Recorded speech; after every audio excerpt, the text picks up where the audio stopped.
There are actually normal people in New York. Welcome to Hannity. We're back with a live studio audience. A few normal New Yorkers. Shocking. They haven't gone to Florida yet.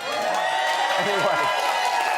All right, tonight we begin with good news. Your fearless Vice President, Kamala Harris, is back from Europe, and she's feeling very inspired. We're going to play her visionary remarks. They're coming up straight ahead. Also, the latest Republican to join the 2024 race is on a mission to abolish affirmative action and destroy woke culture. Vivek Ramaswamy, I don't know if you know who he is going to join us. He's made quite a splash lately, so we'll introduce you to him. First 3 weeks now after the disaster in East Palestine in Ohio, and 1 day after a visit from former President Donald Trump, America's, right? He was the first one to go.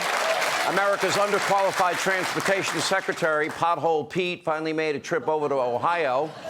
But he was definitely not thrilled to be there, as he looked miserable the entire time. He was dodging and ducking questions all day, refused to take any responsibility for anything. In fact, he all but blamed a vast right-wing conspiracy for his bad press that he's been receiving, even faulting the Trump administration for the train wreck. And according to Pothole Pete, his only mistake was he didn't tweet about the crisis sooner. Maybe you should have been dealing with the crisis and a chemical burn that was killing fish and wildlife and injuring human beings. That would have been the smart thing to do. Now, apparently, America's current transportation secretary is clearly not responsible for America's transportation. Take a look. The American public doesn't seem to be very confident in your ability to do your job. Will you be resigning anytime soon? I'm not here for politics. I'm here to make sure the community can get what they need. Will you apologize? I want to be Will you apologize for the response? For the slow response, taking your Probably time? one of the big things. What do you say to residents who say you're too little too late? I say that we're with residents right now. Mr. Secretary. We're going to be here before, as we were in the first hour. What I tried to do was balance two things. My desire to be involved and engaged and on the ground, which is how I am generally wired to act, and my desire to follow the norm of transportation secretaries. Follow the norm. Don't show up and don't care. Is that the norm? Now, other than deflecting criticism, Pothole Pete didn't have much to offer. Meanwhile, his very own press secretary was even less forthcoming with information. Actually, she was demanding that members of the press turn off their cameras before they would ask any questions. Take a look at this. I would like you guys to turn your cameras off. You're not on my camera. Well, I'm on a camera. I would like your cameras to be off, and then I'm happy to talk to you guys. Well, if you're the press secretary of the Secretary of the Department of Transportation, don't you think you should be able to ask questions from the American public that you serve? Absolutely. I would like to do it without the camera on. Can I ask why? I think that is a little bit aggressive. Can I ask what the secretary is going to do with the picture of Jenny Kerr? He took her the other day when she was asking a question in Washington, D.C. I'm happy to answer your questions. I would like you guys to not have your cameras on. I had my camera off a minute ago. If I turn it off, You all have your cameras on. I can see them.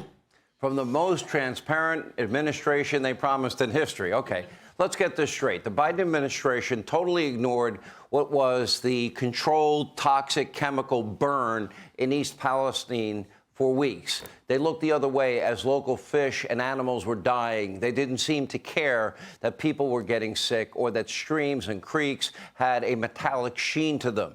They even refused to deploy FEMA assistance until they were shamed into doing so. And by the way, just like Mayor Pete was shamed into showing up a day late and $1 short after Donald Trump had gone there the day before, only to tell locals that it's not his fault and the media to turn off their cameras because they didn't want to be caught on camera saying what they really think, and they didn't have answers to the questions anyway. That is a slap in the face to the American people. But meanwhile, Joe Biden was over in Ukraine offering another $500 million of your money to the effort in Ukraine, while we're paying more than 3 times what the rest of Europe is paying to help Zelensky. Now, from potholes to train wrecks, Mayor Pete, like most of the Biden administration, they've kind of failed their way up, if you will, in the worst possible way. Now, if he had any honor, any decency, he would resign. If Joe Biden wanted somebody competent, it's not Mayor Pete. They should let somebody that is competent run the Department of Transportation.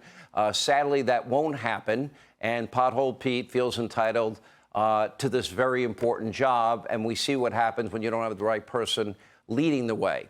By the way, he could care less about the people of East Palestine. I know it, you know it, the rest of East Palestine knows it. And by the way, we do not have any clue what the long-term impacts will be. Anyway, our own Sarah Carter, she has been on the ground from the very beginning. Investigative reporter, she was there earlier. Take a look.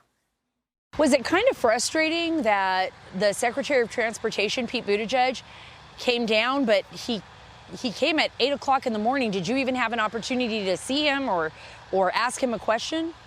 No. He came after Trump came in, and I would like to keep this not political, but I feel like that's the only reason he showed up is for political purposes. How did you feel today about Secretary Buttigieg's visit, and considering it's been 3 weeks since the incident? I actually was not here for it, but I think that they have not done enough for us. The people in this town deserve a lot better. What goes through your mind when something like that occurs? Like when you just realize it's been 3 weeks since the incident, and now someone shows up? It's very discouraging because you really want someone to be able to come down, and even though we're a very small town or a village now, it makes you feel like we're not worth anything to anybody. So Pete Buttigieg shows up this morning very early. Who is Pete Buttigieg? Really, seriously. Do you see him as the secretary? I'm glad he was here on not his private time. Because yesterday he was on his private time and couldn't be interviewed. That was great. Who's Pete Buttigieg? Anyway, I seriously doubt that Pete will return to East Palestine anytime soon, and it is very unlikely his boss, Joe Biden, will ever make the trip.